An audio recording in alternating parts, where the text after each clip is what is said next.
Oh, maybe he's coming. Okay. I am indeed Hi. coming. Yes. Hello. Hi. Hi, we tried again. Hello. But Sorry we about don't all the. see you. It's okay. No, but the people in the world will be able to see me and see us interacting. I'm going to pretend. Okay. Okay. So, good morning. Good afternoon to you. Thank you. Yeah. Good afternoon. Oh, so good morning to you. Yes, we've just had our little New Year's bash a little while ago, and yours is still to come, right? A few hours away? Yes. Yes. Do you have big plans? Well. Oh, they're huge. We're watching a movie tonight with one friend between us. Yeah. And I think we're gonna make some fucking popcorn. Or I'm going to have to our ask you to plans. just watch the language if you can. Oh, I'm so sorry. Of course. That's Of quite course. all right. That's weird though, because all the US citizens I've met have all been quite particular about not swearing. Like, I don't know. Anyway, that caught me by surprise. I'm so sorry. Oh, No, but I really? like it. What I'd loved is to learn that is the sort of familiar way that you interact with your clients. Now we'll get to that. We'll introduce you properly. Who am I speaking to this morning? Who are we listening to? Joan and Jane. And I believe you are graduates of Therapy psychiatry. We're the therapy twins. Yes, that's right. That is what you're now known as. But Yes. your background is a professional one. You're not just coming out of the woodwork. Right. Exactly. Yes. Not knowing what you're talking so about. With retirement, we became jokers, if you want. Yeah, but yes, we were psychiatric nurse practitioners, advanced practice registered nurses, however they call it. They call it a lot of different things here. Yeah. It's a broken system. Yes. But we're working on it. We are working on it. And I want to talk to you about your views on how the government might, approach the issue and just how bad you think it actually is. Not growing up, but going through your schooling, did you go through it at the same time? No, neither time. No. This is Joan speaking, the younger twin. Jane did everything first. She went to become an RN, registered nurse first in the early 80s. I followed later, and then she became an advanced nurse practitioner, whatever you want to call it, psychiatric therapist. Oh, it stopped? Yes. Apparently the recording stopped. Just as Tris walked away. Recording stopped. Goodness me. But I think the stream is still going. So we can continue to talk. We just lost a bit of the video. Jane did everything first. She's the older twin, except having sex. I knew I could do that, and I nailed it. I did that first. But otherwise, I followed in her footsteps. And she went on my interview to become a nurse because I knew I would probably fail. And I feel terrible for young people today. They don't have Jane to do things like that for them. But I did everything else. I did my homework and stuff, and then was able to move on. Oh, okay, so you're the kind of identical twins that grew in opposite directions, like a tree branching out instead of bending the same way as you went? Was one rebellious and one not? Were you very competitive?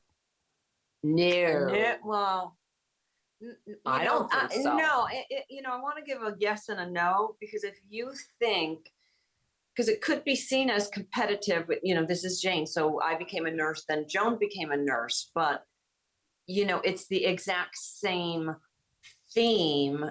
If Joan had a fabulous, say, pair of shoes, I would have to find those not shoes. to steal them. Yeah. Because, so funny, there was this scarf that I use only to keep warm. There was, in my opinion, nothing nice about this scarf, and I would wear it indoors in the wintertime. Yeah. And then one time Joan said to me, good luck with our drive to blah, blah, blah, because if you bring that scarf, it's going out the window. Yeah. I didn't have one. She didn't have it. She couldn't find it anywhere. I'm sorry. At what age was this? Oh God, we had to have been in our late 50s. Isn't Yeah, that yeah. wonderful? Okay, so Yes. and our mother, God bless her soul, She was an identical twin She- as well. she and her identical Oh. twin, and they did not appear to be as close as we are because we're both kind of single, living together, and our mom stayed married choice. as well as our aunt and et cetera. They had families. They lived in different states for the longest time. But well, the same thing happened to them with a red purse. Yeah, we don't know who it was. And we don't know which. Yeah. So it's the same Suspicious. Mm. Yes. Yes. But Yeah. it's interesting.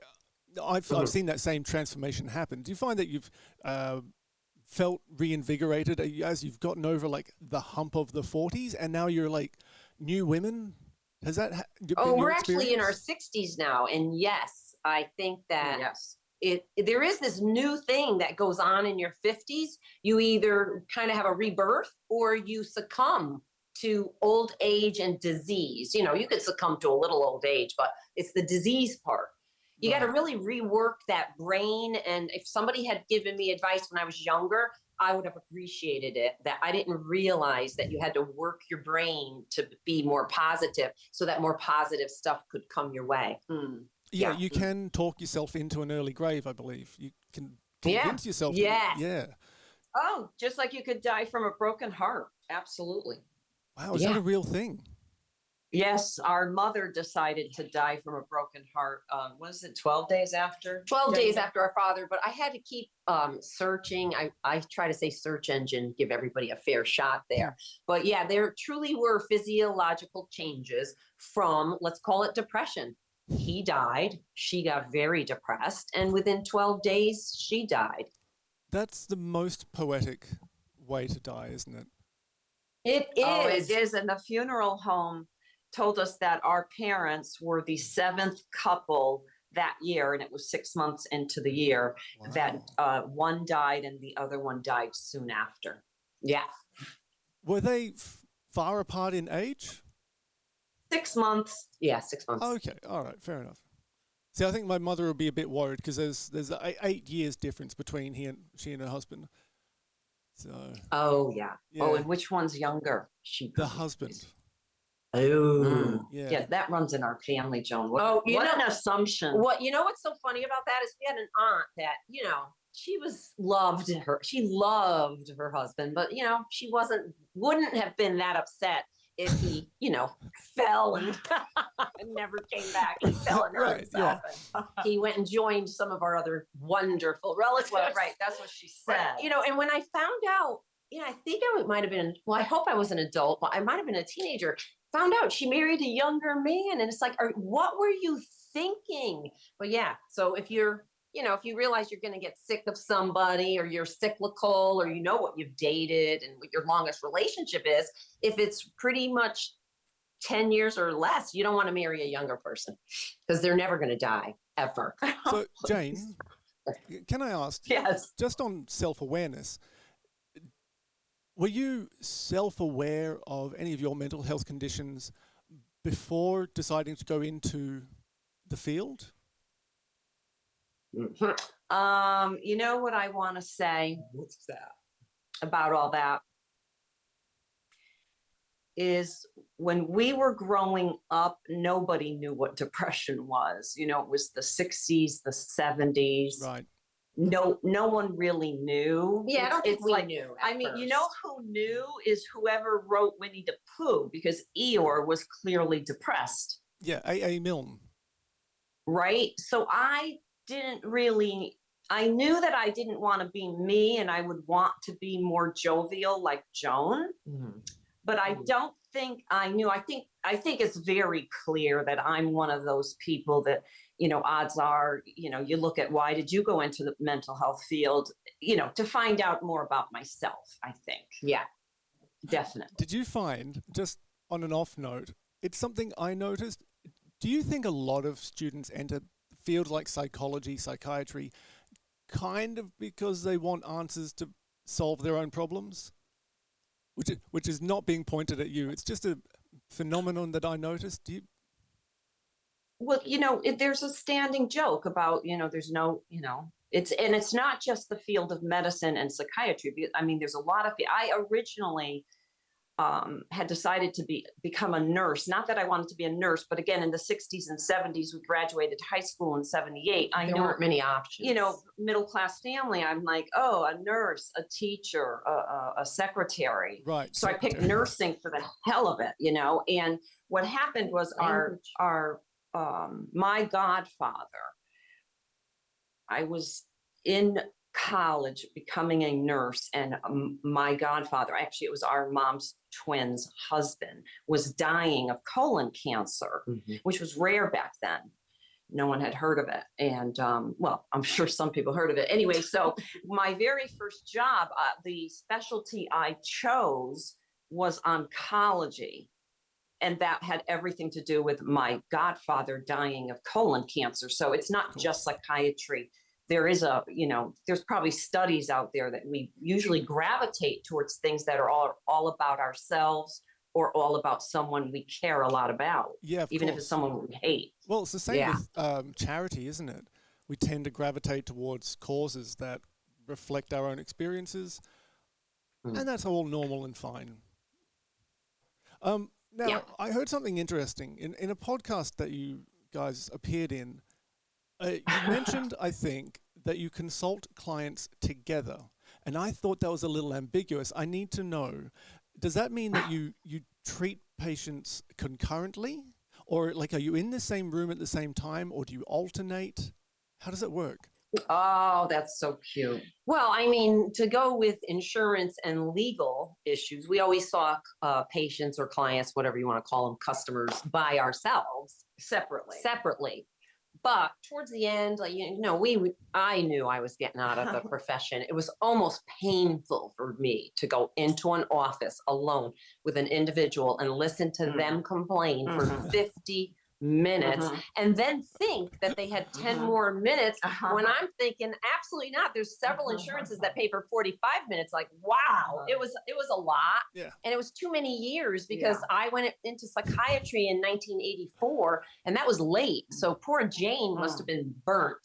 So towards the end, what we did was per our client's request. Yeah, what was really happening was they were saying, because everyone's interested in twins, it piques your interest. You see two of the same, or what you think is two of the same. So what started happening, for example, if somebody wanted relationship, they were talking about relationship issues and, how would you handle it? And, you never really give advice, but you can, if it's not about you at that moment, you could always, as a therapist, say, something that had happened with me, or maybe this is what I would have done at the time. Well, they weren't satisfied with me. They would like, listen, I hear you, but could you just get Joan in here? Because they wanted to talk to Joan about things. Yeah.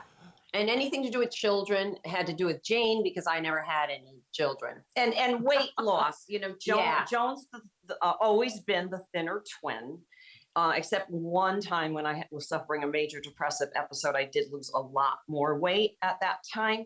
But anyway, Joan she's always been the thinner twin, but also she never had a child. So the joke was, when all the females that were her clients, they were trying to lose weight, they're like, Joan, I can't listen to you. Could we get Jane in here? Yeah, they didn't want to hear one thing. So nothing. That's what clients want. They want you to give them the answers. That's what they go in there thinking. First session, give me the answers. Exactly. But have you found that having two different opinions informing the same client, does it make it easier for them to reach their own conclusion rather than like being led by you? Or oh yeah, the feedback was phenomenal. And the feedback was, thank you so much. Apparently, one of the reasons why you don't date your client, and you don't date your boss. One of the many. You shouldn't. I mean, people have, right? But you don't date your professor, etc. Is when the two of you meet, it's not a balanced situation. They're coming very, very vulnerable to someone who at that moment is not in crisis, hopefully. So, if there's an imbalance, but the 100% feedback was, and Joan can explain it probably better than me, was thank you so much, because it helped them so much to hear that there were at least 2 options. Yeah. Now that meant to them, there's probably 1,000 options. And it really is, what do I want to do now that I've had this informed, all this information from 2 different people that I respect. So it was quite interesting. It would sort of curb that reliance or dependence that they get towards a therapist. Would that be true? Yes. Yeah. It's just a fascinating thing. I don't know if it's ever been done anywhere else. Is it? Do you reckon? No, because like Joan was saying, insurance companies, it wouldn't be allowed. Yeah. So, well, pioneers. Thank you. I saw a fabulous quote on one of your websites. I think maybe it was an interview that you did. It says, "We believe in hauling everything out in the sunlight." Do you remember that? Is it an ongoing philosophy as you treat? Oh, yes. Oh. I like to just talk about myself. Go for it. I can tell so many stories about people I've met or former clients, but I've been through it all myself. Not everything, obviously, but I was thinking of myself, and that's one of my themes is you know what they say is everything people say and do is really all about themselves. So sometimes when I hear myself speaking, I'm like, wow, that's about me somehow. Let me try to figure it out. Mm-hmm. Oh, yeah. Yeah. So fights with your partner. Yeah, right. When when you think about it, you can really, and of course, the first time you think about it, sometimes you're right, sometimes you're wrong. And that and $3 gets you a cup of coffee. But sometimes if you really put your big girl pants on and your eyeglasses and you really are honest with yourself, you could figure certain things out. So I don't like gossip because I have been a part of gossip. Being a gossiper is what I want to say. Mm-hmm. I am pretty positive I've been gossiped about, but everything people say about me behind my back is really none of my business, so they say. Yeah. But because I have gossiped and I didn't like it, and I don't find it attractive as an older, mature Homo sapien, I don't like it. And so I guess if that's about me, then a lot of things that have to do with gossip, it tends to be about me. So I just find it interesting to look at and to help me grow. And I'm never satisfied with my first answer. I never say, oh, yes, it's absolutely because of that, because it might not be. But to answer your question about Jane, a client of hers came up to me and said, Joan, thank you so much for referring me to your sister because she made me feel so comfortable. I said, how so? And she said, well, I told her about 3 major things that I was ashamed of in my lifetime that I had done. I was so ashamed. I couldn't even look up. And when I finally looked up at your sister, she said,